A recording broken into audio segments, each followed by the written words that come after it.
All right, man. ESPN names Calvin Johnson the receiver of the decade and cites that his 2011 season where he caught over 1,600 yards, 16 touchdowns, and he also eclipsed 200 yards receiving on multiple occasions as the best year by a receiver in the 2010 decades. So let's talk about it. We back. Mercy Sports Talk. Make sure you hit that subscribe button, bell icon button, share the video. And people tend to forget about Calvin. One, because he played Detroit, they didn't win nothing. Two, because he retired so young. But no doubt in my mind, Calvin Johnson, one of the four best receivers I've ever seen play. Five best receivers I've seen play. When it comes down to route running, his hands before the injuries, and yak and deep, he can do it all. Over the middle, he do things Randy Moss couldn't do. Randy Moss just popular. But when you come down to running routes, running a route tree, going on the slot, timing patterns, speed, physicality, Calvin Johnson is one of the most complete receivers that I've seen with Jerry, T.O., and Larry Fitzgerald. Randy Moss was a one-trick pony, but you cannot pretty much explain that to people that are just fanboys. That's a New Year's resolution. Stop arguing with fanboys. All right? But in my opinion, he one of the four best receivers. Right with those four I said. T.O., Jerry number one, in any order. T.O., Fitzgerald, and Calvin are some of the four best receivers I've ever seen play. But he deserved it. You know what I'm saying? And, NFL Network didn't put him on his decade team. Said Antonio Brown better than him. Antonio Brown is not better than him. Julio Jones is not better than him. Julio can't even get in the end zone.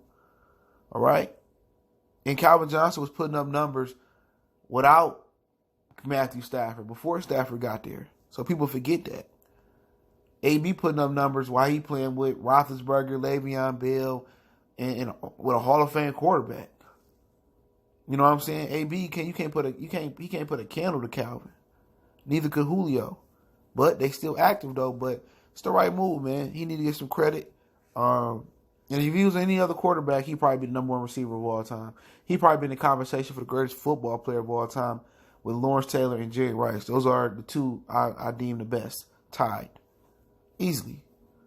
They didn't see all the highlights of him jumping over 8 Cowboys, 8 Bengals.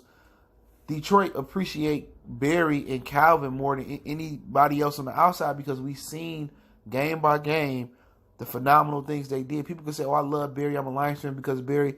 But it's another thing to go back and watch the highlights.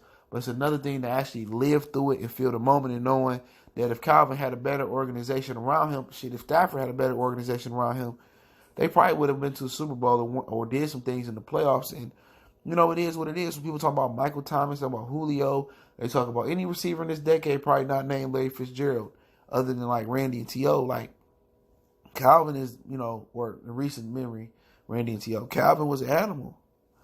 You know what I'm saying? But he didn't do all the showmanship that T.O. did, or he didn't do the showmanship that Chad Ochocinco did. He just did his business. And I will never forget when Dez Bryant said, I'm better than Calvin Johnson. And Calvin Johnson went out there and dominated the Dallas Cowboys. Dominated. All right? Dominated.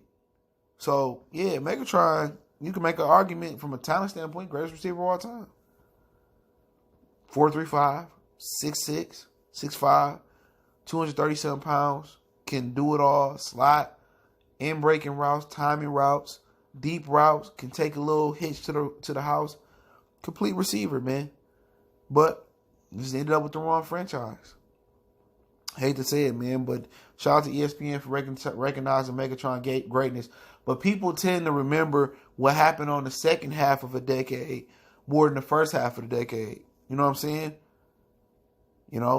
But, hey, it is what it is, man. But credit to Megatron, man. He's still doing some things in the city, man. And I'll never forget when he caught that ball in Chicago and they said it wasn't a catch. I mean, that was atrocious, man. But it is what it is, man. Motor City Sports Talk. It's your boy, CJ Goodfellow. I'll come back with some more videos later.